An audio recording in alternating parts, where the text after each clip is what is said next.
Hillary dropping as Republicans surge past her. In late October, the Fox News polls, which are pretty typical of all of them, showed Hillary ahead of almost every Republican candidate.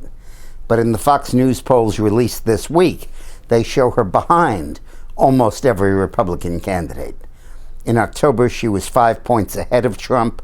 Now she's 7 points behind. In October, she was 4 points ahead of Cruz.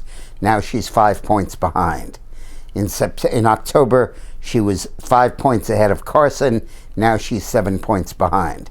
And now she is behind all Republican candidates who were tested, including the ones I named, plus Bush and Rubio and even Christie. The only candidate that isn't ahead of her is Fiorina, who's tied with her. So Hillary has lost about 10 points vis-a-vis Republican opponents as a result of the Paris attacks and ISIS. Clearly, the Democratic Party and Obama and the soft on terror position that they're taking is dragging the Democratic Party off a cliff and producing a huge Republican surge. You know, when the latest polling asked people, do you think we're at war with Islam, with radical Islam? 37% said no. And do you think that Islam, radical Islam, represents a danger to us? 26% said no. Now, the overwhelming majority said yes. But that means that a large part of the Democrats, perhaps a majority of the Democrats, are answering no, which means that Hillary can't move to the right to accommodate the views of people as we begin to deal with the events in Paris. And if she does, she risks Bernie Sanders gaining on her on the left. In fact, over this last week, Sanders has gone from being behind Hillary by 2 or 3 points in New Hampshire to ahead of her by 6 or 7.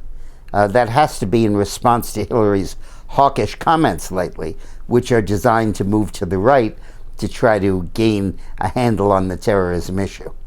So Hillary is caught in an impossible position. The more she moves to the right, the more Sanders closes on her. The more she goes to the left, the more the other Republicans surge past her. And this phenomenon, this change in the political landscape is very significant. Now, of course, it's the end of November of 15, and will this exist in the beginning of November in 16, 1 year hence? Probably not. The Paris attacks will probably not remain an issue. But ISIS will fill that vacuum. You have to believe there are going to be more and more attacks, unfortunately, all over the place. You have to anticipate some will come to the United States. You have to anticipate that the Syrian refugee issue and the terrorists who migrate to countries under that guise will go on and will grow. And this is an environment that could doom Hillary in 2016, just as it doomed Kerry in 2004. We'll talk more about the historical parallels between those two in tomorrow's history video.